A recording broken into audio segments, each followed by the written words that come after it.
Hola, muy buenas tardes a todos. Muchas gracias por asistir a esta importante conferencia.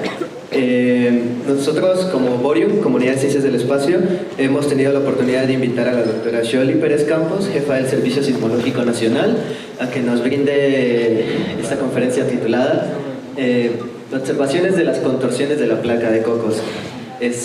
Nosotros, Borium, somos una comunidad de estudiantes de licenciatura y de posgrado. Organizamos conferencias como estas y participamos en eventos de divulgación de la ciencia.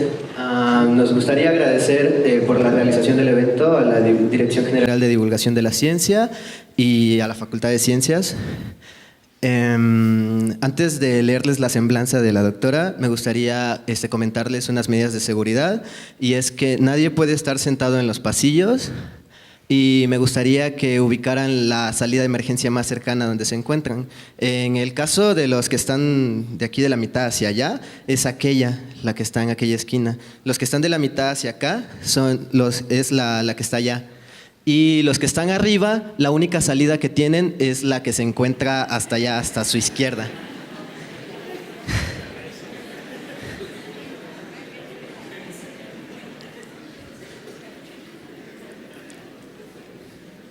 Sí, bueno, la doctora Xioli Pérez Campos es egresada de la Facultad de Ingeniería de la UNAM, donde formó parte de la primera generación del programa de alto rendimiento académico y donde se tituló con mención honorífica como ingeniera geofísica.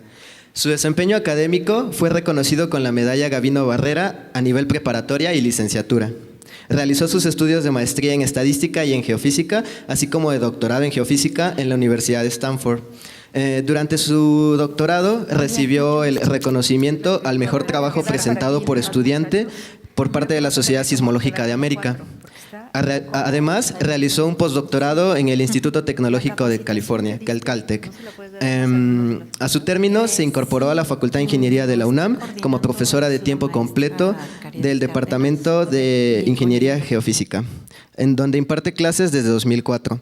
En 2005 se transfirió al Instituto de Geofísica, también de la UNAM, donde además de impartir cursos en el posgrado de Ciencias de la Tierra, labora como investigadora titular en el Departamento de Sismología, estudiando la estructura sísmica de la zona de subducción y del noreste de México, noroeste, así como las características de la fuente de sismos mexicanos.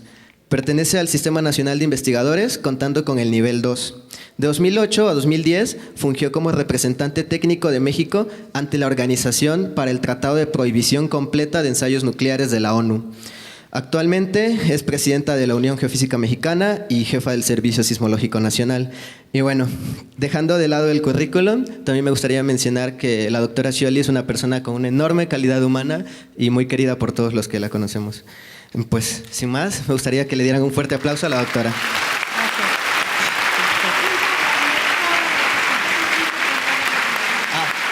También tenemos con nosotros a la directora de la Facultad de Ciencias.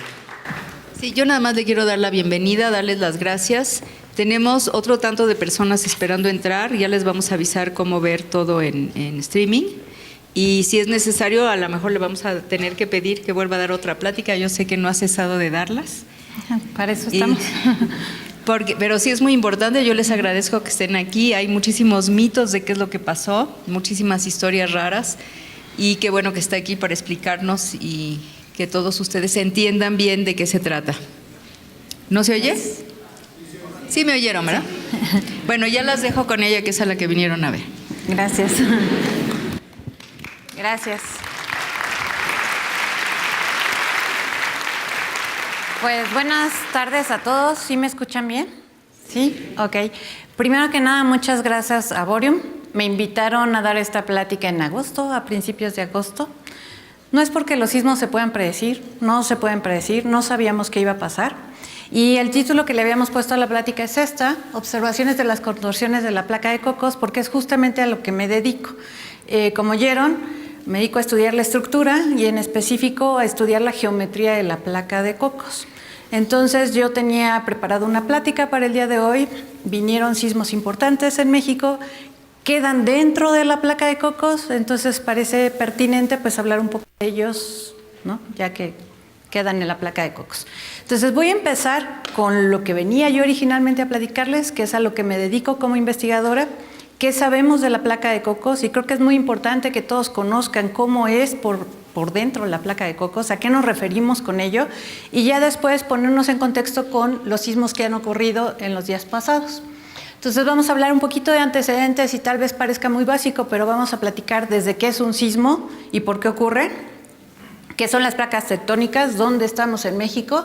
Luego nos vamos a enfocar en la que nos ha dado de Cocos estos días, que es la placa de Cocos, y a platicar de los sismos recientes. Bien, pues un sismo no es otra cosa más que una ruptura. Lo que tenemos es un acumulamiento de esfuerzos, ¿no? Empezamos a empujar dos bloques en direcciones contrarias, se acumulan los esfuerzos aquí hasta que no resiste más el material y se rompe. El ejemplo más clásico es traten de romper un lápiz, ¿no? Lo están doblando y se resiste hasta que no aguanta más y se rompe. Y en esa ruptura ustedes alcanzan a oír un ruido. ¿Sí? Ese ruido lo alcanzan a escuchar porque al momento de romperlo se emiten ondas elásticas, ondas sonoras que viajan por este espacio que llamamos aire, por este medio que llamamos aire y llegan hasta nuestros oídos. Nuestros oídos serían los sensores. Entonces lo mismo pasa en la Tierra. Cuando ocurre este rompimiento, se generan ondas elásticas, ondas sísmicas, las cuales viajan por el interior de la Tierra y llegan hasta donde nos encontramos nosotros, que seríamos unos de los sensores, o hasta donde tenemos sismómetros y detectan el movimiento del terreno o el movimiento del paso de esas ondas elásticas. Finalmente, pues ese rompimiento pues queda ahí de manera permanente y vuelve a iniciar el ciclo, vuelve a cargarse el sistema, a acumular esfuerzos, cuando no se aguanta más, entonces se rompe y así cíclicamente.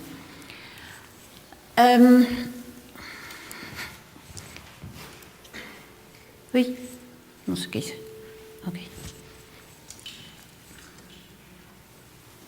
Ok. La computadora decidió abandonarnos.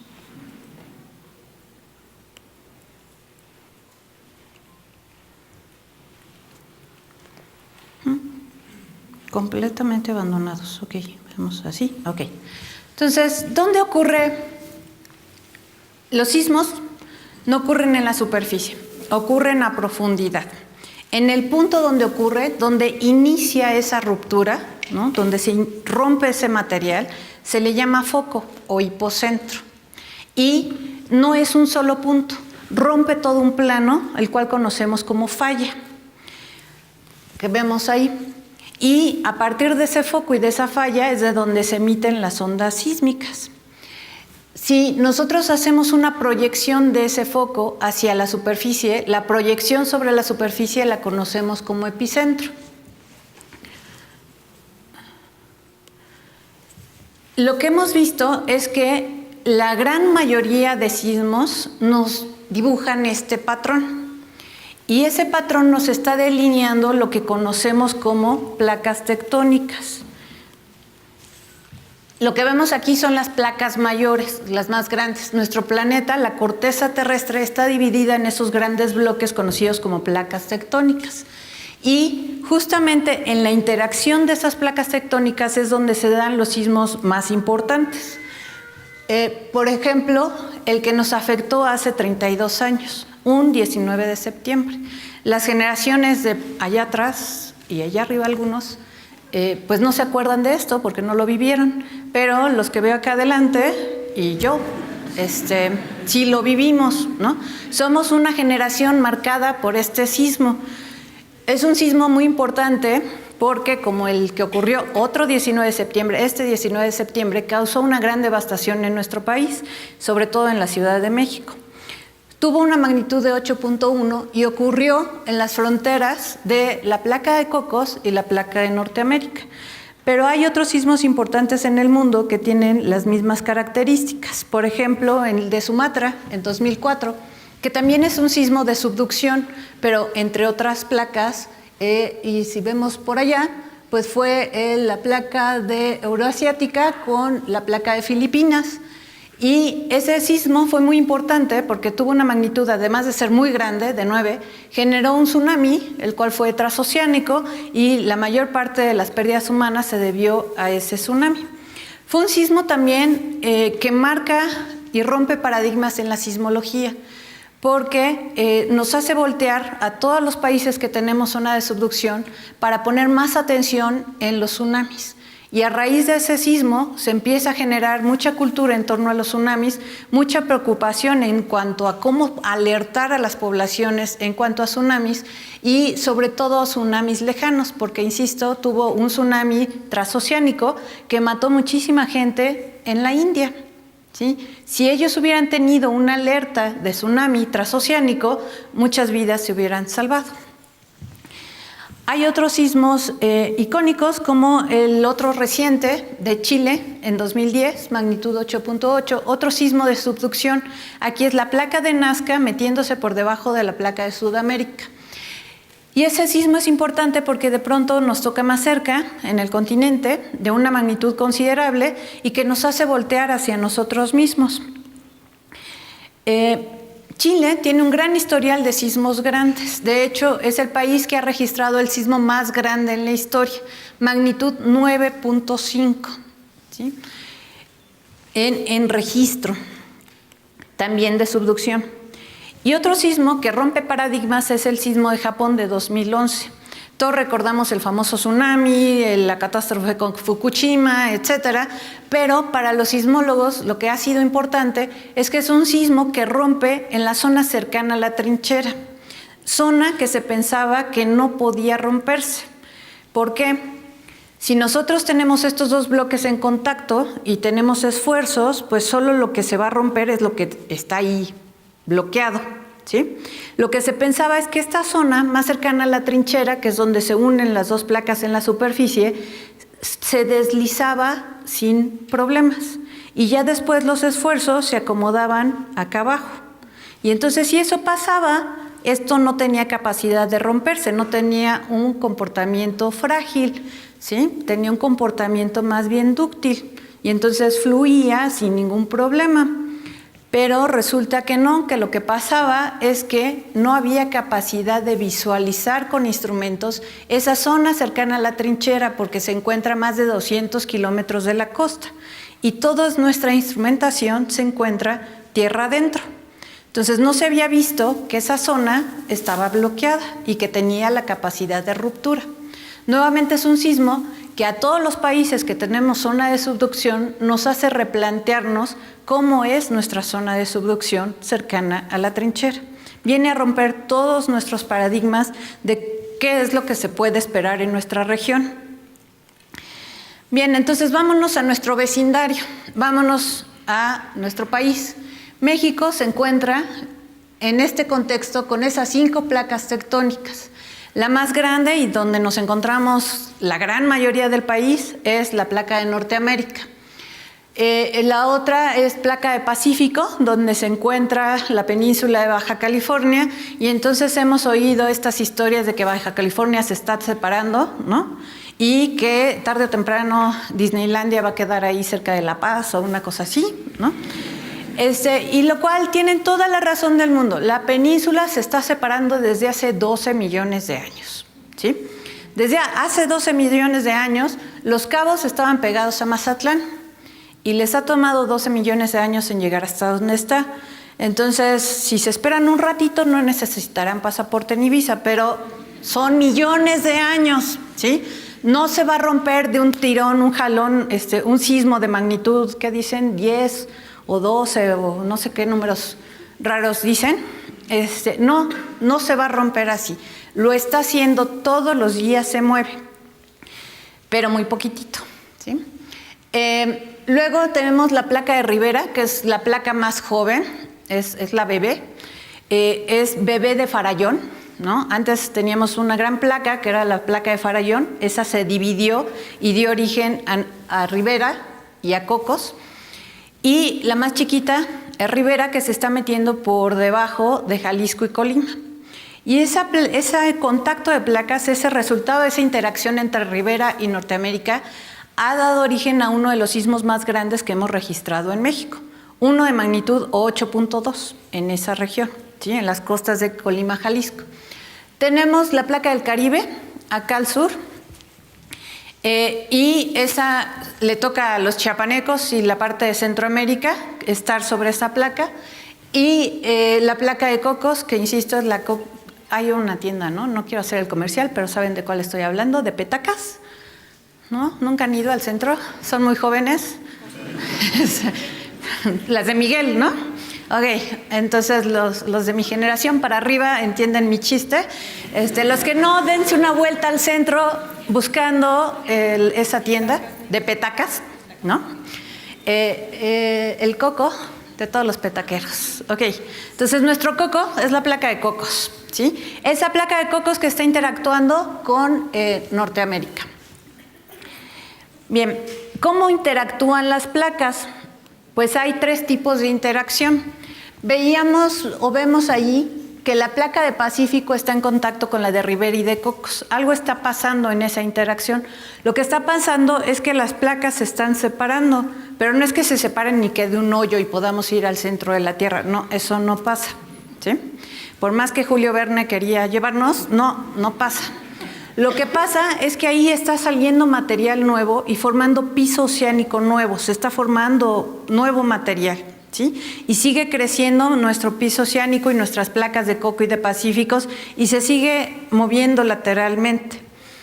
Esa es la interacción entre esas placas. Tenemos otro tipo de interacción que es lateral, como lo que platicamos hace rato entre Pacífico y Norteamérica y que la península se está separando, sí, lo está haciendo de manera lateral. También Caribe con Norteamérica tienen un movimiento lateral. Y la otra, que es la que nos da más lata, que es la subducción, que quiere decir una placa se está metiendo por debajo de otra. ¿Por qué se meten? Bueno, pues porque las placas oceánicas son más densas, su material es más pesado que el material de las placas continentales. Entonces, ¿quién se va a hundir? Pues la placa más densa, ¿sí? Entonces, esa se mete por debajo de la placa de Norteamérica. Vamos a poner este videíto, a ver si se ve bien, para ver qué es lo que pasa, ¿sí? Entonces, ahí tenemos nuestra placa oceánica metiéndose por debajo de la placa continental. Hay una zona que dice zona asegurada, que es esa zona donde está bloqueada, que no se pueden separar, no se pueden mover. Vemos que hay una deformación en la placa superficial, ¿sí? Se sigue deformando hasta que, ¡pum!, viene el sismo. Eso es un sismo, ¿sí? Y entonces hay un regreso, estamos hablando de materiales elásticos también, que regresan a su forma original. Claro que no tan original, ¿no? Hay algo de daño, pero eso es lo que pasa. Y esto es cíclico. Entonces, bueno, ¿qué sí sabemos de los sismos? Es que donde ha habido un sismo grande, puede haber otro sismo grande. Eso sí lo sabemos, ¿sí? Entonces, vámonos ahora a lo que es la geometría de la placa. ¿Por qué es tan importante conocer la geometría de la placa? Bueno, uno, porque pues eso es lo que me da artículos, ¿verdad? Y me permite estar en el SNI y esas cosas. Pero ya en serio, para lo que me sirve es para poder entender todas estas cosas. Si yo conozco la geometría de la placa, yo puedo entender cuáles son los esfuerzos en la corteza, en esta placa de Norteamérica. ¿Por qué el vulcanismo que se presenta en el centro de México tiene la composición geoquímica que tiene? ¿Por qué tiene la variabilidad temporal que se ha presentado? ¿Por qué la sismicidad se presenta donde se presenta y con el tamaño que se presenta y por qué no se presenta donde no se presenta? ¿Y por qué hay otros fenómenos sísmicos que están asociados a este comportamiento de la geometría? ¿Sí? Y la otra es poder entender cómo se está moviendo por dentro el manto y está haciendo que estas placas se muevan y migren y nos generen todas estas cosas. Entonces, pues sí resulta importante y desde mi punto de vista, pues apasionante, ¿no? Si no, no me dedicaría a esto. Entonces, lo que ven aquí en puntitos de colores es toda la sismicidad hasta hace algunos años que hice esta figura. Y el color que tienen corresponde a la profundidad, de tal manera que los colores verdes azules son someros, es decir, con profundidades de 1 kilómetro a 20, 30 kilómetros. Los amarillos andan entre 40 y 60 kilómetros y los rojos andan, naranjas oscuros, rojos andan por abajo de los 80 kilómetros. Y entonces, con solo ver esta figura, ustedes me dirían, pues veo que en una franja todos los sismos son someros, de profundidades menores de 20, 30 kilómetros. Y luego veo una franja amarilla y luego veo una franja roja, ¿sí? Lo que estamos viendo ahí es la placa. Un sismo se da donde hay material que romper. Si el material no se puede romper, pues no hay sismos, ¿sí? Entonces el manto se comporta de manera viscoelástica, dúctil, no se rompe. La litósfera se comporta de manera frágil, sí se rompe. Entonces, mientras yo tenga litósfera, mientras yo tenga placa, eso se va a romper. Entonces, lo que estoy viendo con la sismicidad es justamente esa geometría de la placa, ¿sí? Entonces, vamos a echarnos un clavado a cómo se ve una zona de contacto. Lo que tenemos ahí en café correspondería a la placa de Norteamérica, la placa de arriba, la placa continental. Y lo que vemos en morado correspondería a la placa oceánica que se está metiendo. Y en la superficie lo que vemos sería la zona de contacto. Las zonas rojas, las manchas esas rojas, me indican zonas que se quedan trabadas, atoradas, donde se va a acumular el esfuerzo y se va a convertir eso en sismos importantes. Lo verde quiere decir que pues, se mueve solito, ¿no? Cuando se mueve el rojo, pues ya nada más termina de empujar lo de al lado. Lo rosa se comporta igual, más bien fluye de manera fácil, y lo que surge después del sismo del 2004 es esa zona azul donde antes se pensaba que fluía y ahora tiene el potencial de estar bloqueado, y si está bloqueado puede producir sismos que generan tsunamis importantes, ¿sí? Así está. Y luego se ven unas manchitas pequeñitas, ¿sí? Y esas manchitas pequeñitas son zonas que pueden estar trabadas también, pero que me van a generar sismitos chiquitos, ¿sí? Entonces serían sismitos de 4, de 3, de 2, de 1, de 0, menos 1, etc. Sí, hay sismos de 0, menos 1, porque es una escala logarítmica.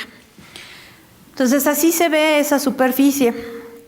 Ahora, si yo hago un corte y ahora veo de lado las placas, lo que veo ahí es una geometría no muy común en las placas, sino es una geometría que ahorita les voy a contar sobre el centro de México.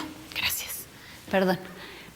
Que sería esta que se ve como horizontal. Entonces vemos aquí la placa de Cocos, correspondería a la placa de Cocos, y acá la placa de Norteamérica. Estos sismos de contacto, de subducción o interplaca estarían aquí, en el contacto entre las dos placas. Mientras que tenemos otro tipo de sismicidad que va a ocurrir acá, dentro de la placa, ¿sí? ¿Por qué ocurre? Pues imaginen que tienen el brazo aquí colgando, lo jalan, ¿no? ¿Y qué le va a pasar eventualmente? Aquí está atorado, ¿sí? Este no lo muevo, aquí está atorado, y este lo sigo jalando. ¿Qué le va a pasar a mi brazo? Crack, ¿no? Se va a romper. No se me va a caer, se va a romper aquí adentro, ¿sí? Se va a fisurar, se va a fracturar, como ustedes quieran, depende de qué tan fuerte haya estado el jalón. Eso le pasa a la placa, ¿sí? En su interior se va a romper porque esta placa está en esfuerzo, y aquí pues sería similar a lo que le está pasando al lápiz cuando lo doblo, ¿sí? Estoy haciéndole la flexión y generándole esfuerzos. Entonces, bueno, con eso, ya que sabemos cómo se ve por dentro la placa, ahora regresemos a cómo estudiamos nosotros esa geometría.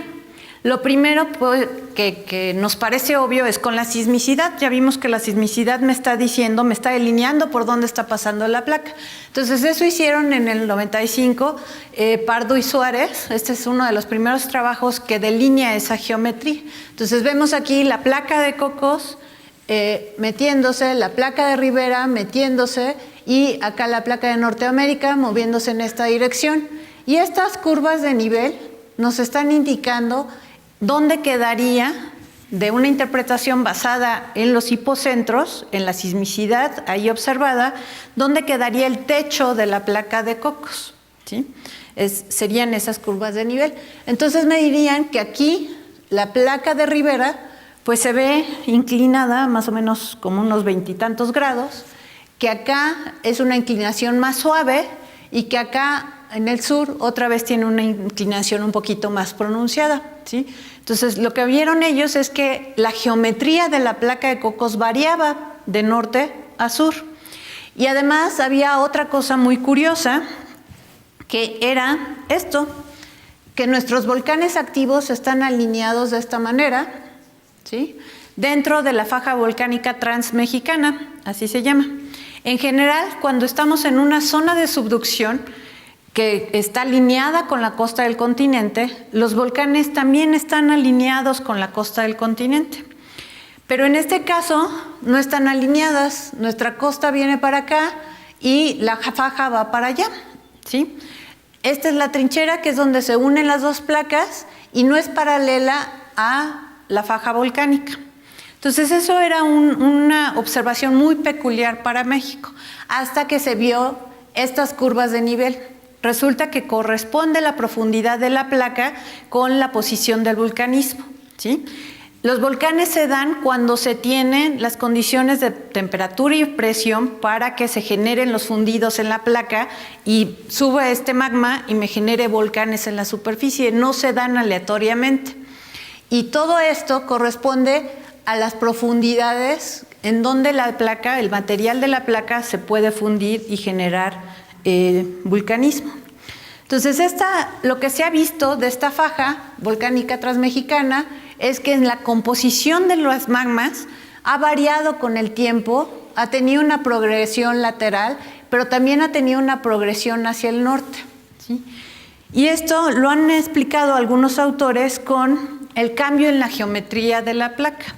Entonces, la placa de Cocos originalmente era toda así parejita, y después, hace algunos millones de años, algo le pasó, lo cual todavía estamos tratando de entender, que se sube y se pone horizontal, y eso empuja el vulcanismo del sur hacia el norte, y ahorita la placa, que está así, en el centro, se está regresando para acá, y eso está empujando el vulcanismo hacia el sur, ¿no? Y además, también resulta que, recuerdan que hace rato les dije que Farallón era el papá y luego salió Rivera y Cocos.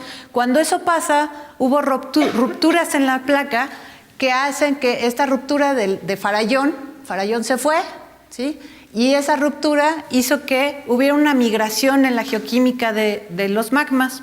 Entonces, todo esto parece estar relacionado con esa geometría y la historia de la geometría de las placas.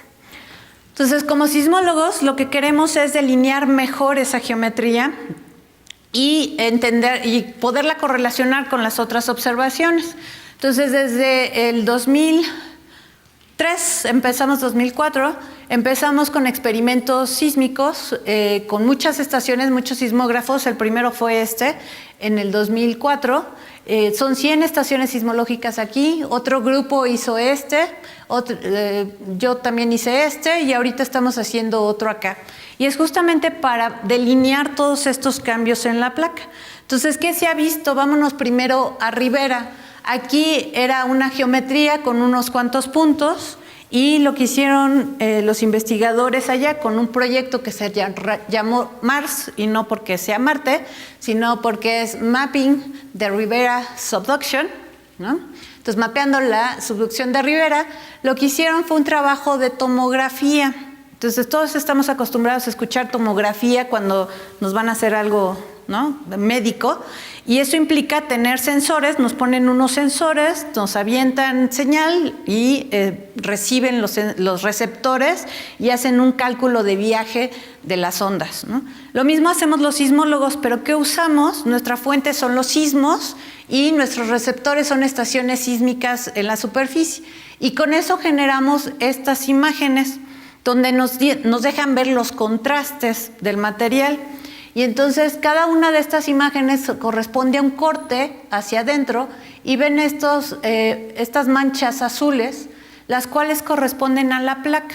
Entonces estamos realmente viendo a la placa ahí metida, ¿sí? Ese es Rivera, este es Cocos. Entonces vemos cómo Rivera tiene un ángulo más profundo, más inclinado que lo que tiene Cocos, y vemos que más o menos por aquí, después entre y hay una interrupción en esa mancha azul, y esa interrupción se refiere a la separación que hay entre las dos placas a profundidad. Y es súper interesante porque, pues si hacemos un diagramita, los sismólogos no somos muy buenos dibujantes, pero esta sería la placa de Rivera, esta sería la placa de Cocos, viéndola desde el interior del continente, se alcanza a ver esa separación entre ellas, y lo que es muy interesante es que coincide muy bien con el vulcanismo que se ve en esa zona. Volcán de Colima, Volcán de Fuego, Seboruco, Mascota, etcétera, etcétera, ¿sí? Y la geoquímica se puede explicar muy bien con esa ruptura, con esas inclinaciones de placa, etcétera. Y entonces nos vamos yendo hacia el sur, y hay otros experimentos tomando datos de diferentes lugares, donde aquí ya es Cocos, pero Cocos tiene un cambio en la geometría, ¿no? Quedamos que pasa esta geometría a esta geometría. Entonces, ¿cómo se da ese cambio? Pues estos investigadores proponen que se da de esta manera, donde tenemos la separación aquí entre Rivera y Cocos, y que aquí se está como haciendo chicle, ¿no? Como separando, pero todavía no se separan Cocos Norte y Cocos Sur. Vámonos al centro del país, que es donde hicimos este gran experimento de 100 estaciones, y esta es la imagen que sacamos. Y pues tal vez me digan, no, pues no veo mucho, excepto que veo aquí una cosa roja, y tendrían toda la razón. Esa cosa roja lo que me está indicando es hasta dónde llega mi corteza continental. Entonces aquí tendría yo a la placa, a la corteza de la placa de Norteamérica, y aquí abajo tendría manto. Y luego acá, si alcanzan a ver, se ven dos líneas, una azul y una roja, que se van siguiendo. Y viene por aquí y luego ¡pum!, se va para abajo. Lo que estamos viendo ahí, y les voy a ayudar con estas líneas, es justamente la placa de Cocos con su geometría horizontal, ¿sí? Entonces ahora sí, no me cuentan, la estamos viendo, tiene una geometría horizontal. Entonces acá anda Acapulco, nosotros andamos por aquí. La placa de Cocos aquí en la Ciudad de México está más profunda, más de 100 y cacho kilómetros de profundidad, pero ahí solo estamos llegando a 100 kilómetros. Entonces usamos otra metodología que es tomografía, y podemos ver esto, que sería la placa de Cocos metiéndose hasta unos 570 kilómetros de profundidad, ¿sí? Y bueno, los sismólogos profundos vemos hasta el núcleo, ¿no?, de la Tierra. Yo soy medio intermedia, me quedo en estas zonas, como a 700 kilómetros de profundidad. Bien, entonces, pero después viene esa transición en la geometría.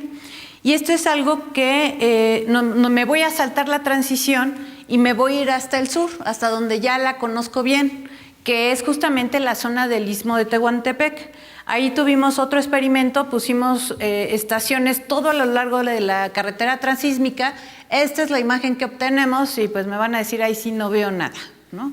De hecho, mis colegas dicen que es como, no saben bien si es un Miró o un Picasso o algo así, porque no se ve nada, pero en realidad sí lo vemos. Quienes nos dedicamos a esto sí lo vemos. Y hay que hacer algo de procesamiento con la imagen. Lo que se ve aquí es justamente la pareja de azul-rojo, donde me está indicando que por ahí pasa mi placa de Cocos y que tiene esta inclinación, que por aquí está mi corteza continental, aquí está Mojo, la discontinuidad de Mohorovics, y que en esta zona tendría mis sismos de contacto. Y para referencia, pues el sismo del 7 de septiembre, que ya lo vamos a ver más adelante, ocurre como por aquí más o menos, ¿sí?, dentro de la placa. Pero bueno, ya me fui al sur y me salté la transición, ¿no? Cómo cambia de esta zona que es horizontal a esta zona que es inclinada. Entonces, hay ya varios trabajos en eso, pero todavía estamos investigando, donde se ve que la transición se da aquí. Sí, este estudio me dice que se da ahí. Sugieren que puede estar rota la placa, como en el norte, pero hay otros trabajos que dicen que no hay evidencia de que esté rota, porque hay otros fenómenos asociados. Entonces, una posibilidad es que se esté regresando la placa con diferentes velocidades. Y entonces, si ustedes tienen una placa así, estas van más rápido, esta va más lento en su regreso, pues esta se queda horizontal y estas al jalarse, pues van a terminar rotas aquí, ¿sí? Entonces esa es una de las hipótesis que está ahorita y que estamos tratando de comprobar. ¿Cómo lo estamos tratando de comprobar? Bueno, pues estamos poniendo un montón de estaciones aquí. Ahorita creo que ya llevamos como 40 puntos y esperamos seguir mapeando esa zona, pero es un trabajo que está en proceso. Entonces, bien, pues eso es como los sismólogos pueden ver adentro, ¿no? Y es gracias a los sismos que ocurren o en otras partes del mundo o sismos que ocurren en nuestro país. Entonces, ¿cómo obtenemos los datos? Ahora me voy a referir al Servicio Sismológico Nacional. Ahí recibimos los datos de 157 estaciones repartidas en todo el país que provienen de estaciones que nosotros mismos operamos y estaciones que operan otras instituciones académicas sobre todo. Con ellas lo que hacemos es rápidamente, de manera automática, detectar sismos que tienen magnitudes por arriba de 4. Los chiquitos los detectamos, los calculamos, pero los reportamos más lentito. Pero si automáticamente se determina que el sismo tiene una magnitud por arriba de 4, inmediatamente se publica en nuestras redes sociales, las cuales debo decir que últimamente adquirieron mucha popularidad. Esta ya era popular, pero esta no era tan popular y de pronto nos volvimos muy populares. No sé por qué. Y a la par de esos sistemas automáticos hay un analista 24 horas del día, 7 días de la semana, no es el mismo, son varios que se están rotando y están revisando toda la información que está llegando para hacer una revisión de la localización y la magnitud. Entonces, después de que salió este preliminar, ellos hacen la revisión y una vez que estamos seguros de que esos valores de localización y magnitud son los adecuados, lo publicamos, ¿sí? Vienen más revisiones. Se incorporan más datos de otras estaciones que a lo mejor en ese momento no se recibieron por algún problema de comunicación o porque la estación no tenía luz o porque se cortó el dato en ese momento, lo que sea. Vienen más revisiones, esas ya no las publicamos a la población porque se mueve ya bien poquito el epicentro. Lo que ya no cambia es la magnitud, esa ya es un valor muy robusto. Entonces viene y se hacen esas revisiones y se publican. En el 2016 se reportaron 15,460 sismos en el año. Y si ustedes revisan las estadísticas anuales del servicio, pues resulta que se reportaron más, ¿no? Que en 2015 fueron como 10,000 y cacho. Entonces, la pregunta lógica es, ¿está temblando más? ¿Sí? La respuesta es no. Lo que estamos haciendo año con año es añadir más estaciones. ¿Sí? Seguramente los que están afuera no nos pueden escuchar. ¿Sí? Entonces, es lo mismo. Si no estamos cerca de quien está hablando, pues a veces ni siquiera entendemos. A veces lo oímos, pero no entendemos. Y a veces ni nos enteramos nada. ¿Sí? Es lo mismo con los sismos. Necesitamos tener las estaciones cerca de donde está temblando para los sismos chiquitos. Para los sismos grandotes no, esos se ven re bien en todo el mundo, no hay problema, pero los chiquitos no, y hay muchísimo más chiquitos. La proporción es a 10. Si yo tengo un sismo de magnitud 5, tengo 10 de magnitud 4, tengo 100 de magnitud 3, tengo 1000 de magnitud 2, etcétera, ¿sí? Entonces, la cantidad de sismos chiquitos es bastante. ¿Cómo vamos este año? Pues hemos sido bastante productivos, ¿no? Se han añadido muy pocas estaciones este año, si no mal recuerdo solo han sido 2 que se han incorporado, pero ya llevamos hasta hace un ratito 15,547 sismos reportados. Es decir, ya llegamos a lo mismo que el año pasado. Y aquí sí está temblando más. ¿Por qué? Porque lo que tenemos es una secuencia de réplicas de un sismo importante. ¿Sí? Y son muchos sismos chiquitos en una zona donde tenemos muchas estaciones. Entonces sí, estamos viendo más sismicidad. Vámonos con los sismos grandes. Este mapa lo que nos muestra son los sismos desde 1900 de magnitud de 6, al menos de 6. ¿Sí? En el mapa hay 302 sismos de magnitud al menos de 6. Eso quiere decir, son sismos que fueron percibidos en una región más o menos considerable, ¿sí? Pero, bueno, de esos, 218 fueron de magnitudes entre 6 y 7. 81 fueron de magnitudes entre 7 y 8. ¿Sí? Sí, tiembla mucho en México y sismos grandes. 3 han tenido magnitudes arriba de 8. A ustedes, la mayoría, ya les tocó experimentar 1. A nosotros ya nos tocó experimentar 2. A mi abuelo ya le tocó 3. ¿Sí? Mi abuelo es del 20 y algo, del 20. ¿Sí? Entonces le tocó. En el mundo, ¿cómo estamos con respecto al mundo? Me van a decir, es que en México tiembla bastante. No, pues en el mundo, nada más agarré la estadística de 8, porque si me pongo más chiquitos, los números son muy grandes. Ha habido, desde 1905, 93 sismos de magnitud 8. ¿Sí? ¿Por qué no nos enteramos? Porque no nos afecta. ¿Por qué no nos enterábamos hace algunos años? Porque no había tanta comunicación, no había redes sociales, ¿no? ¿Cuáles son esos sismos importantes en México? Bien, el primero, ¿no? El más reciente. El segundo, 1932, que ya les comenté. 1985, 19 de septiembre, magnitud 8.1 de ondas superficiales, 8 magnitud de momento. En las costas de Colima, magnitud 8, 1995.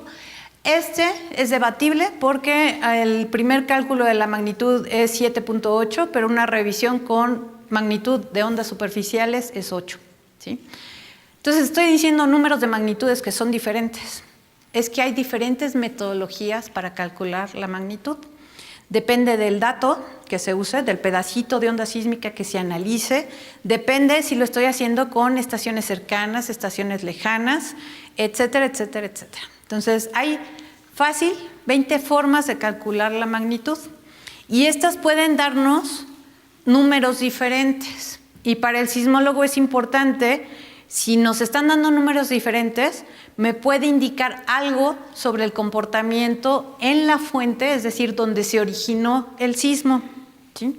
Cuando todos son iguales, pues no es que sea un sismo común y corriente, pero no tiene esas particularidades. ¿Sí? Entonces sí pueden tener números diferentes, aunque no tan diferentes. Bien, ¿qué pasó? Lo puse al revés. El 19 de septiembre. El 19 de septiembre tuvimos un sismo aquí en el centro del país, con magnitud 7.1. Y fue un sismo a una profundidad de 57 kilómetros. Fue un sismo intraplaca. Es decir, ocurrió dentro de la placa. ¿Sí? Y lo que yo quería enseñarles ahí no era el del 19 de septiembre, era el del 7 de septiembre. Entonces, el del 7 de septiembre también fue un sismo intraplaca. También ocurrió dentro de la placa de Cocos. ¿Sí? También ocurre aquí en esta placa que se está subduciendo. Este es el mecanismo focal del sismo. Esto que nosotros usamos los sismólogos se llama pelotas de playa. ¿Sí? Parece una pelota de playa un poquito deforme en este caso, pero lo que nos está diciendo es cómo se rompió el material y en qué dirección se movió. Y a esto lo conocemos como una falla normal o un mecanismo normal. Y no es porque haya fallas anormales y sismos anormales y fallas normales, no. Se llaman así porque tengo dos bloques y uno baja y el otro sube y el que baja es el que está arriba, entonces eso es normal, ¿no? Lo que baja sube, lo de arriba baja. Pero hay otro mecanismo que hace lo contrario, que lo que está arriba sube, eso no suena muy normal, se llama inverso. Y eso es lo que ocurre con los sismos de contacto o de subducción, tienen un mecanismo inverso. Estos intraplaca, por lo general, tienen un mecanismo que llamamos normal. Bien, ese gran sismo de 8.2 que ocurre en las costas del Golfo de Tehuantepec sucede aquí. Y lo que vemos aquí, todos estos puntitos, son las réplicas son 4 días de réplicas y solamente eran 482 réplicas. De hecho, deben ser menos, deben ser cuando mucho 2 días de réplicas, ¿sí? Y son 482 réplicas localizables y cuya magnitud se pudo calcular. Recuerden, si es muy chiquito, a lo mejor no lo puedo localizar y a lo mejor no puedo determinar su magnitud. Como lo que dije hace rato, escucho que alguien habló, pero no sé qué dijo y no sé dónde está. Solo sé que oigo voces, ¿no? Lo mismo pasa acá. Yo sé que tembló, lo puedo ver, pero es tan pequeñito en la señal que no puedo determinar dónde fue y de qué magnitud fue. Entonces, ahorita llevamos un conteo de más de 5,000 réplicas para este evento. Muchas de ellas no se han podido localizar porque son muy pequeñitas. Estas, que son de los primeros días, iban en unas magnitudes entre 2.8 y 6.1, que había sido la más grande hasta ese momento. Lo que es muy interesante, como sismólogo, es esto, esta alineación, ¿sí? Las réplicas lo que hacen es, o se deben al reacomodo de los esfuerzos en la falla.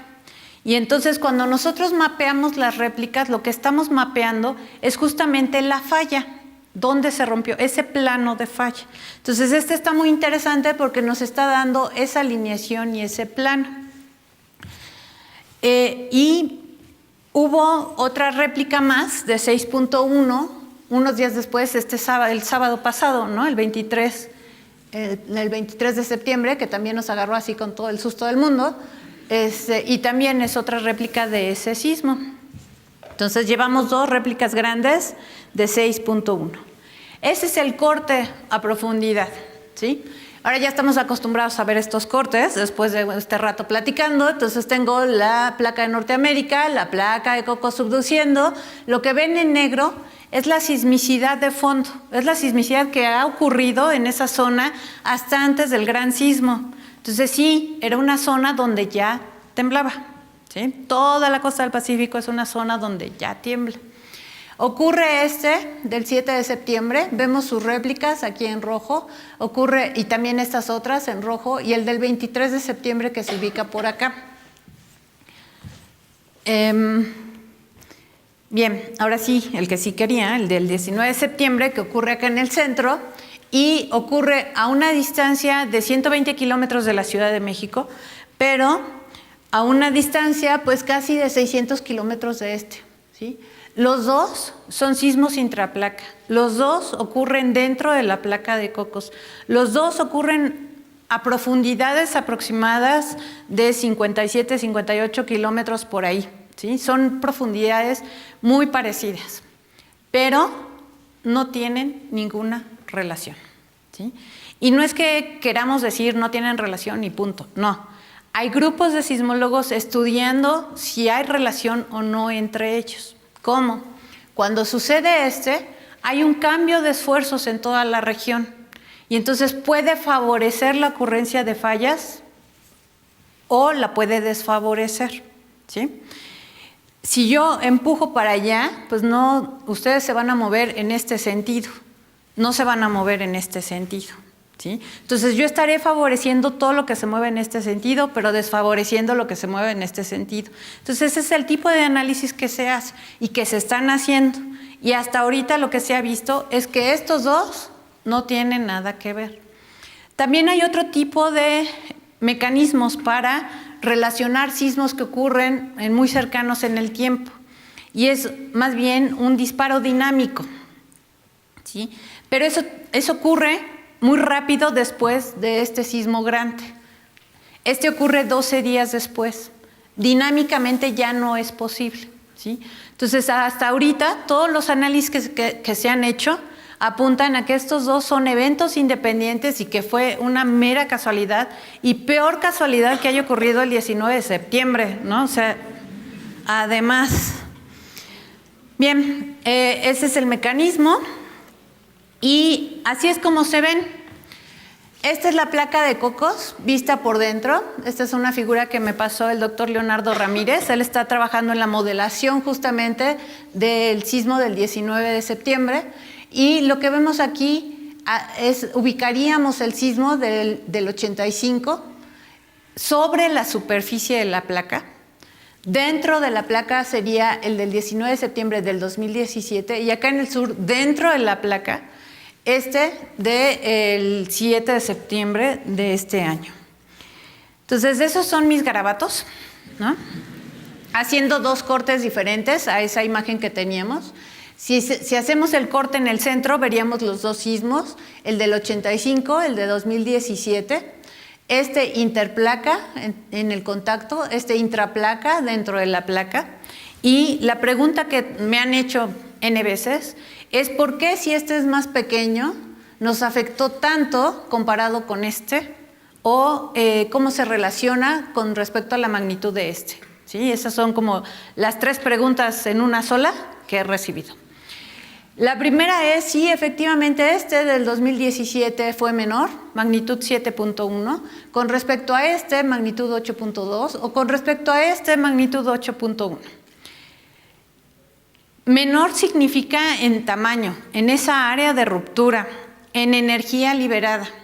En energía liberada, 2017, magnitud 7.1, es 32 veces más pequeño que de magnitud 8.1 u 8, y 50 veces más pequeño que el de las costas del Golfo de Tehuantepec, ¿sí? ¿Por qué nos afecta tanto? Pues porque está solo 120 kilómetros de distancia, a 400 y casi a 700, ¿sí? Entonces, lo que nos afecta es la intensidad. Nos afecta que estamos muy cerca de la fuente y nos afecta que estamos en una ciudad que fue construida en un antiguo lago y donde se amplifican espantosamente las ondas sísmicas a su paso, ¿sí?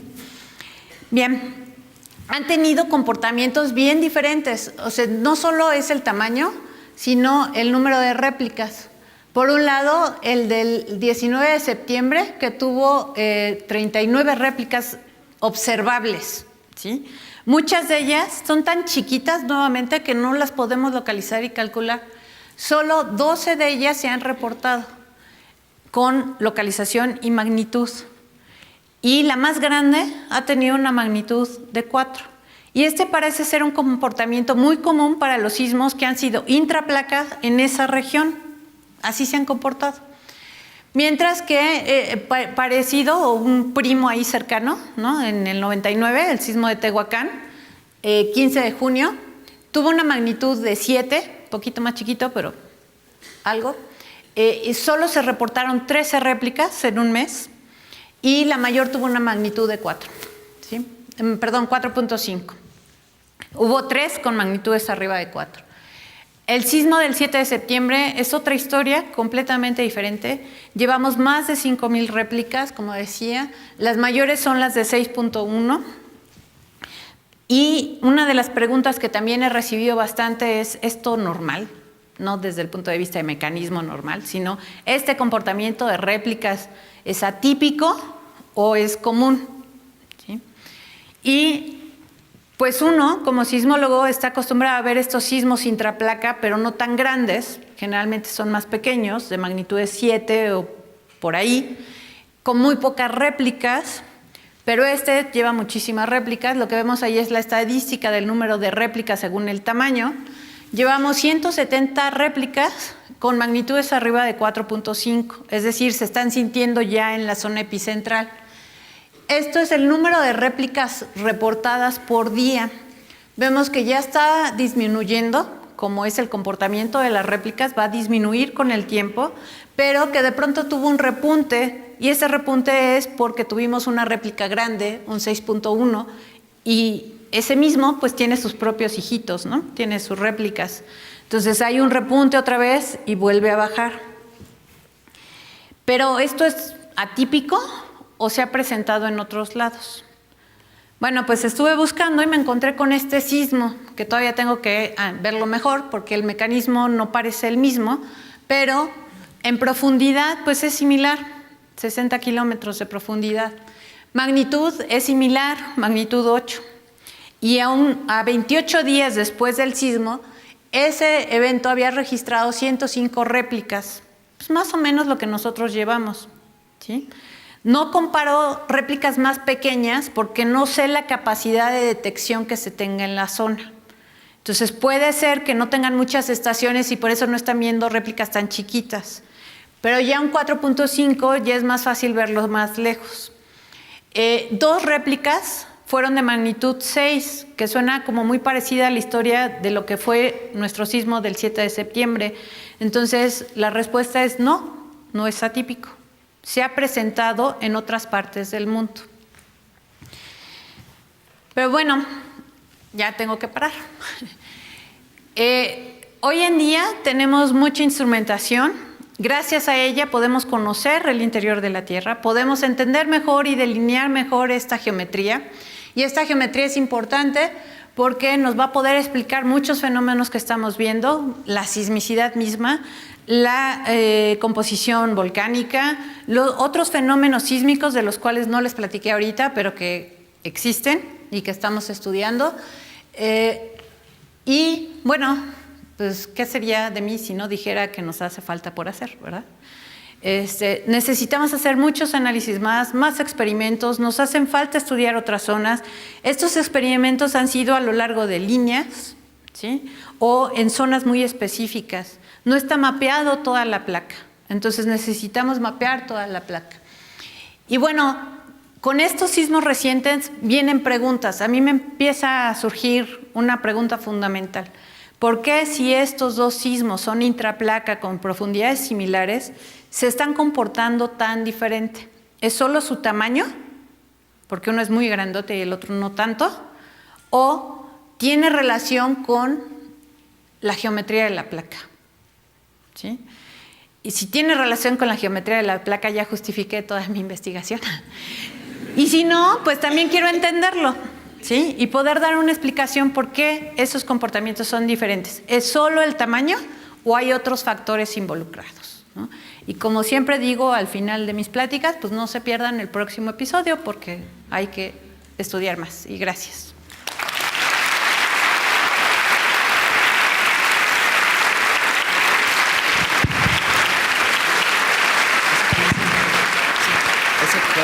Podemos usar bueno, vamos a pasar a una ronda de preguntas. Entonces, ¿quién dice yo? Aquí. Buenas tardes, doctora. Bueno, son 2 preguntas, pero creo que pueden estar relacionadas.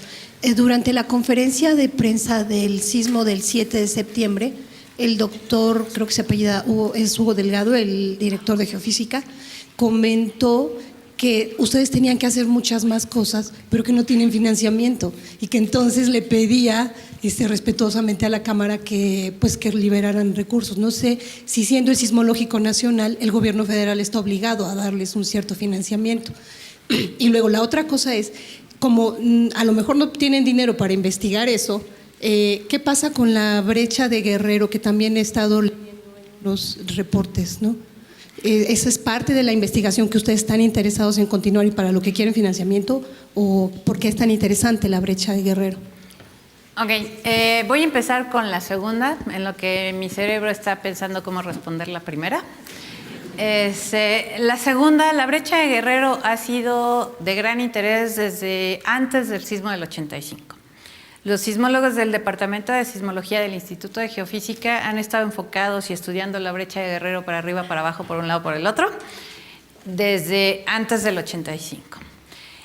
Hoy en día hay un proyecto con la Agencia Internacional de Cooperación Internacional Japonesa, JICA, justo enfocado en la brecha de Guerrero. Entonces ahí lo que se está haciendo, de hecho ahora en noviembre se van a instalar sensores de fondo marino, justamente para estudiar lo que comentaba yo hace un momento. No sabemos si la zona cercana a la trinchera, cómo se está comportando. Y la única forma de estudiarlo con mejor resolución es poniendo instrumentos de fondo marino. Y eso se va a hacer a partir de noviembre. Es un proyecto que ya debe tener al menos un año. Ya se tienen más estaciones. Guerrero es de los estados más instrumentados del país, justo por la preocupación de la brecha de Guerrero. Entonces sí es algo que no se ha descuidado, al contrario, ¿no? Se ha estudiado bastante. y es sobre todo el grupo de sismólogos del Departamento de Sismología de aquí del Instituto de Geofísica de la UNAM. Bien, la segunda pregunta. No me metí en la historia del sismológico. El sismológico nace en 1910, es inaugurado en 1910. Formaba parte del Instituto Geológico Mexicano. Viene la Revolución, unos meses después. El sismológico se inauguró el 5 de septiembre de 1910. Viene la Revolución, se paran todos los planes de instalación de estaciones, se logran instalar algunos con todo y Revolución en marcha. Y en el 29 se le da a la UNAM la autonomía, a la Universidad Nacional la autonomía, y con ellos se le encargan muchas cosas, ¿no? Entre ellas el Instituto Geológico Mexicano y el Servicio Sismológico Nacional. Luego, en el 48, se forma el Instituto de Geofísica y se le transfiere la responsabilidad del sismológico al Instituto de Geofísica. Digamos que desde el 29 la UNAM, dentro de su presupuesto, pues ha considerado la operación y mantenimiento del Servicio Sismológico Nacional. El asunto es que hasta el 2004 el servicio era muy pequeño, tenía muy pocas estaciones en el país y sobre todo enfocadas al centro-sur de México. Es a partir de entonces que se forma un proyecto a nivel gobierno que se llama Red Sísmica Mexicana y empiezan a venir recursos de parte del gobierno para formar esa Red Sísmica Mexicana. Empieza a haber una colaboración e intercambio de otras instituciones con el Servicio Sismológico Nacional, se intercambian datos y empieza a crecer el número de estaciones en el país y empieza a tener una cobertura nacional. Eso por un lado pues está muy padre porque tenemos más estaciones, podemos ver sismos más pequeños en toda la República y seguimos creciendo, pero vienen otras complicaciones. Por ejemplo, ¿quién va a las estaciones que están de punta a punta del país? Y pues el dinero que cuesta mantener toda esa infraestructura. Supongo que los de aquí de casa habrán visto que tenemos un nuevo edificio, el cual también viene de recursos de proyectos con el gobierno y de recursos de la UNAM. Y pues ese equipo nuevo le hacía falta esa renovación en términos de sistemas, pero pues todo equipo requiere mantenimiento, ¿no? Vimos que ha aumentado el número de sismos que se registran año con año y pues hasta hace 2 años teníamos 2 analistas, ¿no? Y nosotros operamos 24/7 y pasamos de unos cuantos sismos. De hecho, hasta hace algunos años había días que se reportaba un sismo al día. Este año estamos en promedio en 40 sismos al día. Y ahorita que estamos en réplicas, estamos reportando hasta 300 sismos al día, ¿sí? Entonces, ¿cuántos analistas se necesitan para generar todo ese trabajo? Eso implica plazas, ¿no? Entonces, sí llega un momento en el que la pregunta es ¿hasta dónde la UNAM va a ser capaz de sostener este crecimiento que queremos y necesitamos crecer más? A nivel nacional les mostraba yo el mapa de estaciones. Entonces, hay estaciones donde todavía hay huecos y si ocurre un sismo pequeño no lo podemos registrar. Afortunadamente, el gobierno escuchó esto hace unos años y se preocupó y nos dijo, díganos qué se necesita, ¿sí?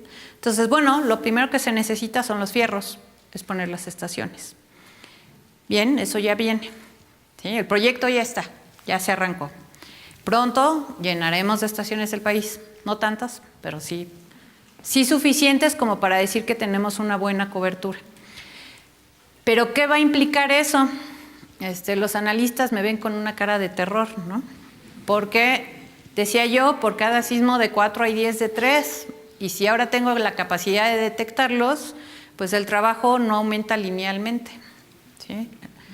Entonces, eso es un problema. Los técnicos de campo también me ven con terror, porque pues si antes tenían que salir y pasan 2/3 partes del año fuera de sus casas, pues imaginen ahora, ¿sí?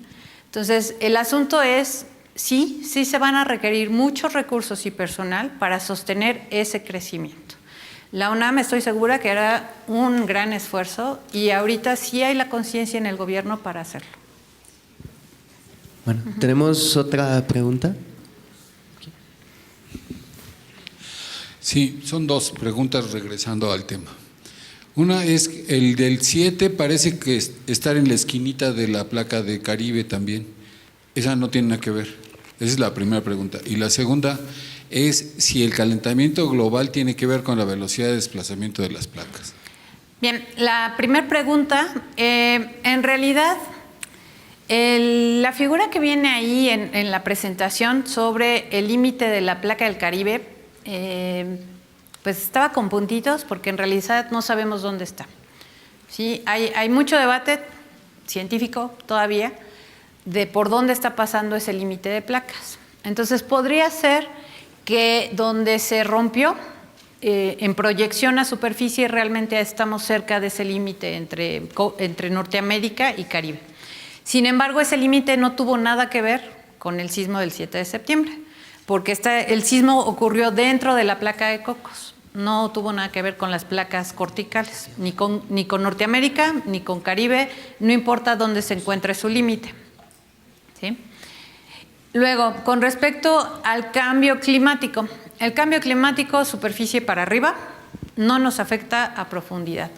A muy poquito de profundidad, y estoy llamando unos centímetros de profundidad, lo que domina es el calor del interior. No, la isoterma no se modifica por lo que pasa en el exterior. Es muy poco de espesor lo que realmente se ve modificado por los cambios de temperatura del exterior. Lo que domina el movimiento de las placas es justamente la dinámica en el manto. Y esa dinámica en el manto se modifica en términos de millones de años. Mira, voy a acusar, pero las masas de hielo no detienen a las placas y si se disuelven no hay más libertad para que se esconden. No, sí se da una deformación en las placas. De hecho, lo que se ha visto es que el deshielo o las eras con gran glaciación han modificado las placas y sí han producido sismos pequeños en esas zonas donde se dan esas deformaciones y rebotes, pero no modifican, o sea, las fuerzas internas son mucho mayores que esta pequeñita superficial, ¿sí? La proporción es brutal. Acá arriba tenemos una pregunta. Bueno, respecto al sismo que hubo el 7 de septiembre en Chiapas, días después hubo un sismo generado, bueno, con epicentro aquí en Tlalpan, del que tuvo una magnitud muy pequeña, pero sin embargo, por la cercanía del epicentro y su profundidad, se logró sentir en este lugar. ¿Ese sismo por qué fue generado? ¿Fue intraplaca también o tiene que ver con la geología de la Cuenca de México?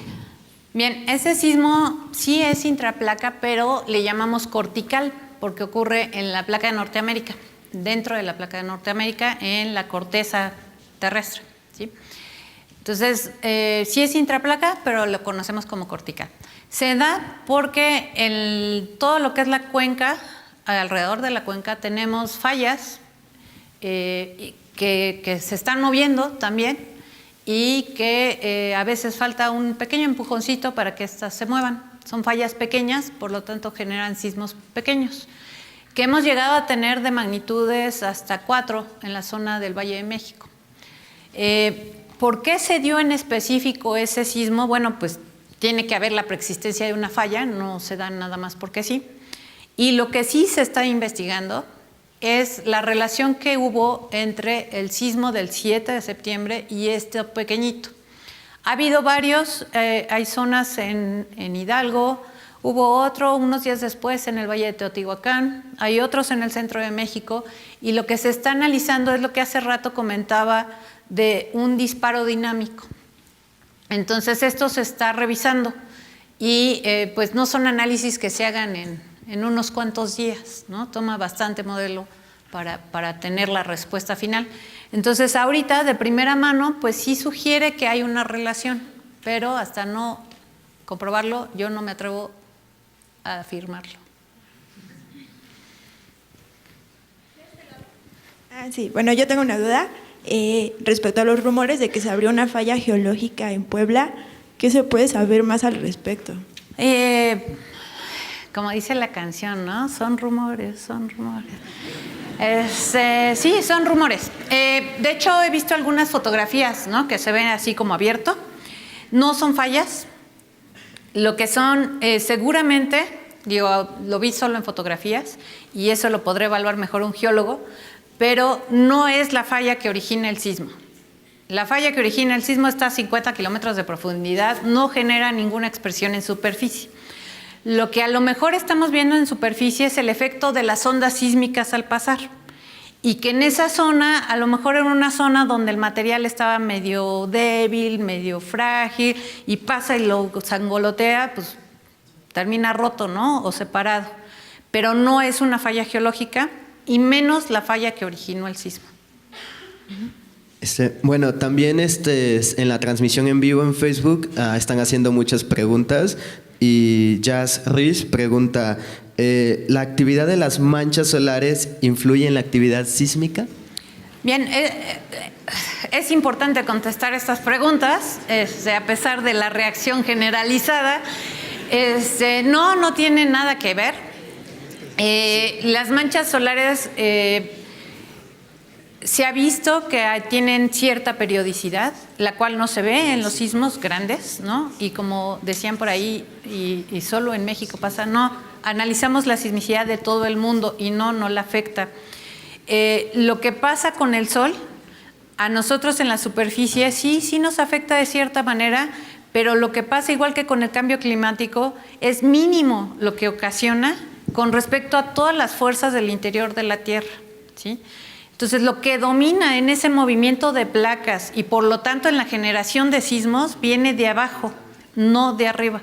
Ningún fenómeno de la superficie, entiéndase, cambio climático, tormentas, huracanes, tormentas solares, manchas solares, alineación de los astros, la presencia de la luna, el eclipse, nada de eso afecta a la sismicidad, ¿sí? Menos de los sismos grandes. Doctora, muchísimas felicidades por su conferencia. Gracias. Son dos preguntas fundamentalmente las que tengo que hacer.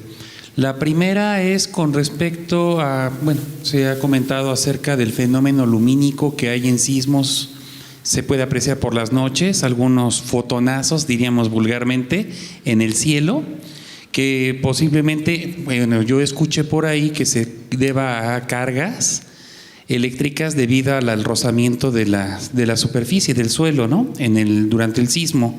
Esa sería la primera pregunta, si es que esto ya hay alguna explicación o tiene algo que ver estos fenómenos lumínicos en el cielo con el sismo propiamente. Y la segunda también sobre si hay alguna probabilidad de que esté conectado, de que sean causa y efecto lo que está pasando con el Popocatépetl y precisamente el sismo que acabamos de vivir. Gracias. Ok, con respecto a las luces, primero. Este es un fenómeno que no se ha visto en todos los sismos, que se ha reportado en algunos. Para algunos de ellos se ha propuesto una hipótesis que tiene que ver con una ionización que se da cuando hay una fricción en las rocas, ¿sí? Para el que vivimos el 7 de septiembre en la Ciudad de México, yo me permito poner esta hipótesis en duda. Personalmente me tocó ver un transformador volar.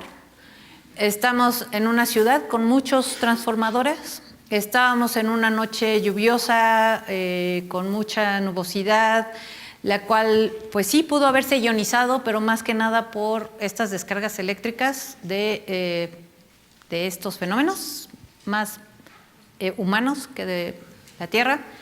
Pero desconozco realmente el fenómeno, no soy experta en ese tema, no podría yo explicarlo, entonces no puedo descartarlo. Personalmente lo que viví sí fue un transformador, ¿no? Pero lo otro no lo puedo descartar porque no es mi forma, ¿sí? Y la otra, se me fue, perdón, el volcán, ya, para algunos volcanes, en algunos sismos grandes, sí se ha visto una un incremento en la actividad volcánica. Hasta el día de ayer, antier, el Popo estaba en su actividad normal. La actividad normal que ha tenido por meses, años, desde el 94. No había ninguna variación, ¿sí? Ayer, hoy en la mañana, perdón, pero ya no sé en qué día vivo, hubo una explosión, pero tampoco se ve anómala. O sea, no se ve que haya habido un incremento como lo hubo, porque sí lo hubo en el 99.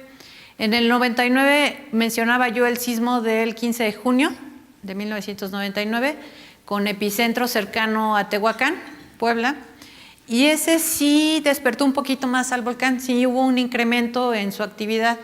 En hasta ahorita, no se ve una modificación.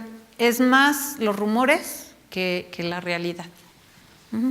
Y nada más para que quede el registro, para estos temas consulten el CENAPRED, Centro Nacional de Prevención de Desastres. Ellos hacen un monitoreo muy cercano, 24/7, del volcán. Buenas tardes, profesora. En uno de sus artículos habla acerca del bajo acoplamiento y de la ausencia de terremotos en la sección horizontal, justo debajo de la zona sur de la Ciudad de México. Entonces me gustaría saber si el terremoto del 19 de septiembre fue en esta zona, dentro de esa zona, o a qué se refiere con la ausencia de terremotos. A ver, vamos a poner ¿no? Con la ausencia de terremotos me refiero a la zona donde está horizontal, exactamente, ¿sí? Y nosotros estamos ubicando más o menos el del 19 de septiembre en donde se da el doblez, no en la zona plana, sino ya en la zona doblada. Y perdón, es que está sonando y es de la oficina, yo espero que no sea nada grave. Y entonces en la zona plana no se ven ni sismos intraplaca ni sismos de contacto, ¿sí? Lo que sí está ocurriendo en esa zona plana es lo que no les conté, pero pues ya voy a hablar de ello. Lo que está ocurriendo se llaman sismos silenciosos. Son deslizamientos que uno los puede caracterizar como sismos, porque hay un deslizamiento a lo largo de una falla, ¿no?, de ese contacto entre las dos placas, pero un sismo, como lo conocemos, ocurre en unos cuantos segundos. La otra pregunta clásica, ¿cuánto dura un sismo? ¿No? Bueno, desde el punto de vista del sismólogo, el sismo del 7 de septiembre duró como unos 30, 40 segundos. Eso es lo que le toma a la falla romperse y desplazarse, ¿sí? Eso es un sismo normal, de ese tamaño, común, corriente. Para el del 19 de septiembre le tomó como unos 20 segundos. Gracias. Le tomó como unos 20 segundos para ¿sí? En cambio, los que ocurren aquí, en esta zona plana, se llaman silenciosos porque tardan 6 meses, ¿sí? ¿Cómo sabemos que ocurren? Porque acá en la superficie tenemos GPS y con ellos podemos ver que esto se está moviendo para acá y que de pronto se regresa sin que haya un sismo. Y entonces sí lo traje preparado por si salía la pregunta. Entonces lo que vemos ahí es el GPS en la costa. Acuérdense, tenemos la placa metiéndose, aquí está bloqueado y vemos cómo esto va a empezar a moverse todo por allá, ¿no? Ahí va, tiempo cero, se empieza a mover, está aquí bloqueado, ¿sí? No hay sismo, el GPS se está moviendo, se está desplazando, literalmente se está moviendo centímetros y de pronto, no sabemos cuándo, como un sismo, ¿no? Viene el terremoto y el GPS regresa, ¿sí? Y entonces eso se ha visto en esa zona plana con datos de GPS. Sí, venía yo preparada, ¿no? Entonces, aquí lo que vemos son datos de GPS dentro de, a lo largo de la costa. Esto es Acapulco, acá anda Cayaco, Coyuca, Zihuatanejo, Cerro de Piedra, todo esto es a lo largo de la costa, ¿sí? Y lo que vemos es eso, el GPS va en una dirección y de pronto regresa. Si esto fuera un sismo normal, común y corriente, lo hace en unos segundos. El GPS se regresa en unos segundos, ¿sí? Todos los metros que se había desplazado se regresa. Pero acá lo hace, perdón, los centímetros que se habían desplazado. Esto lo hace en 6 meses, ¿sí? Y se ve igualito que si fuera un sismo en un área muy grande, pero con un desplazamiento muy pequeñito. Eso es lo que está ocurriendo en esa zona horizontal. Se llaman sismos silenciosos porque no los vemos con sismogramas y no los percibimos como humanos, ¿sí? Los únicos que nos pueden decir que existen son los GPS. Tenemos una última pregunta acá arriba. Hola, oye, a mí me gustaría que ahondaras un poquito sobre este rollo de oscilatorio, trepidatorio y magnitud, que parece ser que no, o sea, no sé si estas magnitudes que tú manejas no parecen reflejar lo que sentimos nosotros por acá arriba cuando suceden. Bien, entonces oscilatorio y trepidatorio se refieren al movimiento que sentimos, que percibimos, ¿no? Es un término que surgió a principios del siglo XX para describir el movimiento que se percibía, pero en realidad lo que tenemos son ondas sísmicas, ¿sí?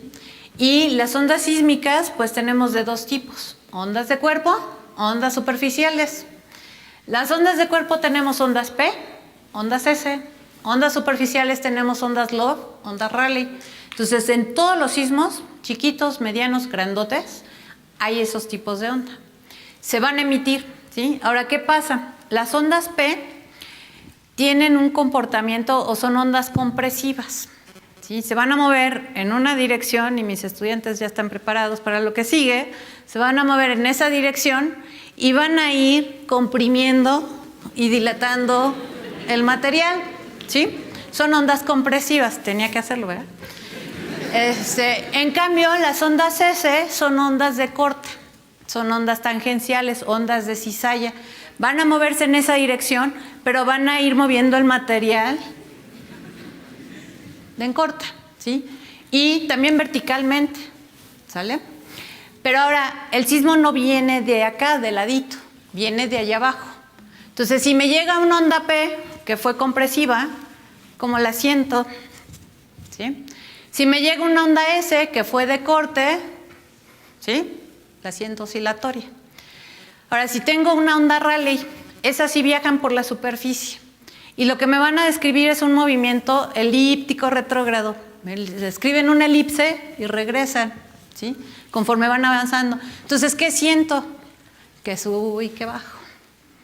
Y las ondas Love es como si estuviera viendo yo una víbora, ¿no? ¿Han visto las víboras cómo se desplazan? Así, las ondas Love me van a mover así, a su paso.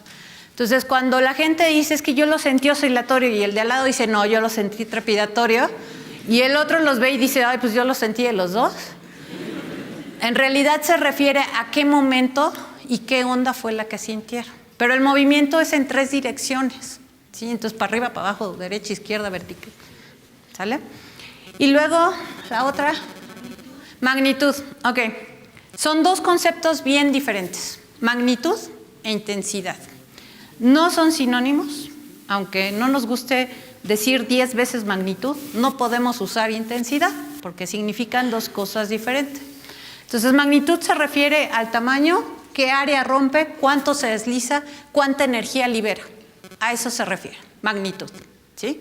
Entonces, 7.1 significa que liberó, y no me quiero equivocar, pero algo así como 9 por 10 a la 15 joules, ¿sí?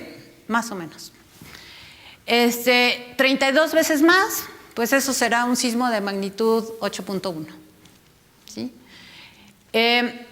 32 veces menos, pues será un sismo de magnitud 6.1, en términos de energía liberada. Intensidad es lo que sentimos, es con qué violencia se mueve el terreno, con qué aceleración se mueve el terreno, ¿sí? Entonces, la intensidad se puede medir en escala de Mercalli, ¿sí? Que se refiere a cómo lo percibimos, ligerito, medianón, bien fuerte, olvídenlo, ¿sí? O lo puedo hacer instrumentalmente y pongo un acelerógrafo y veo cuánto fue la aceleración que se registró. Entonces, vámonos al sismo del 19 de septiembre, original, y bis, ¿no? O sea, 85 y 2017. La diferencia de tamaño es 32 veces menos energía en el reciente, pero lo sentimos horrible, ¿no? Si nos tocó aquí en CEU, en el 4º piso, lo sentimos espantoso. Y quienes vivieron el del 85 en CEU me van a decir, no lo sentí tan feo, ¿no? Y tienen toda la razón del mundo. El acelerómetro instalado aquí en CEU para el sismo del 85 registró una aceleración de aproximadamente 30 centímetros por segundo al cuadrado. El de este año registró 58 centímetros sobre segundo al cuadrado, ¿sí? Esta proporción no es la misma en la ciudad. Cada sitio fue diferente, más o menos, ¿sí? Pero sí lo sentimos más intenso. La intensidad depende de varios aspectos. Uno, qué tan cerca o qué tan lejos estoy de la fuente. Mientras más cerca, más rudo lo siento, ¿sí? Entonces, si nosotros lo sentimos feo, imagínense nuestros compatriotas de Morelos o Puebla, ¿sí? Lo sintieron espantoso, ¿sale? Por supuesto, tiene que ver con la magnitud. Mientras más grande el sismo, más violento, ¿sí? Más distancia para que yo lo pueda percibir fuerte. Para referencia, para el sismo de 8.2 del 7 de septiembre, en las costas de Oaxaca alcanzaron aceleraciones de 500 centímetros por segundo al cuadrado, ¿sí? Lo que vivimos el 19 de septiembre, nada que ver, ¿sale? Y lo otro, o sea, uno esperaría que estando a las distancias que nos encontramos de las costas, y eso ocurre en la mayor parte del mundo, aquí pasaran los sismos y nosotros así como, se movió, ¿no? Pero no, o sea, se mueve espantoso. Y eso se debe a las condiciones locales. La geología local, los sedimentos del antiguo lago de Texcoco hacen que las ondas se amplifiquen. Eso se llama efecto de sitio. Y entonces esos tres factores, magnitud, distancia y efecto de sitio, puede variar la intensidad. Y no se siente igual en la Ciudad de México, en la zona de Lomas, que nosotros aquí en CEU estamos en zona de Lomas, que en la zona del lago, que sería Cuauhtémoc, Condesa, Roma, o que la zona de transición, donde para este sismo en particular es donde se dieron la mayor parte de los daños. Entiéndase Tasqueña, Tlalpan, ¿no? Y todos los demás daños que se den. ¿Sí? Entonces, no es lo mismo el concepto, no es lo mismo magnitud que intensidad. Bueno, con eso finalizamos la ronda de preguntas. Felicidades por venir a informarse de primera mano, porque la doctora Scioli es la principal referencia de sismología en México. Queremos agradecerle y entregarle un reconocimiento. Aquí está el reconocimiento.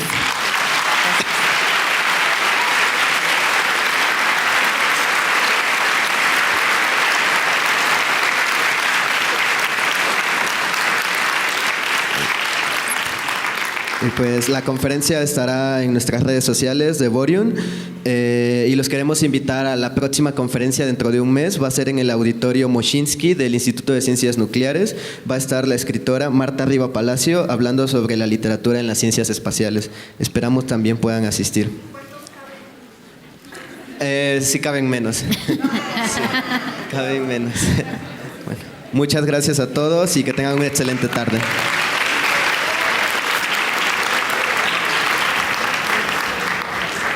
Muchas gracias, Alejandro. Sí,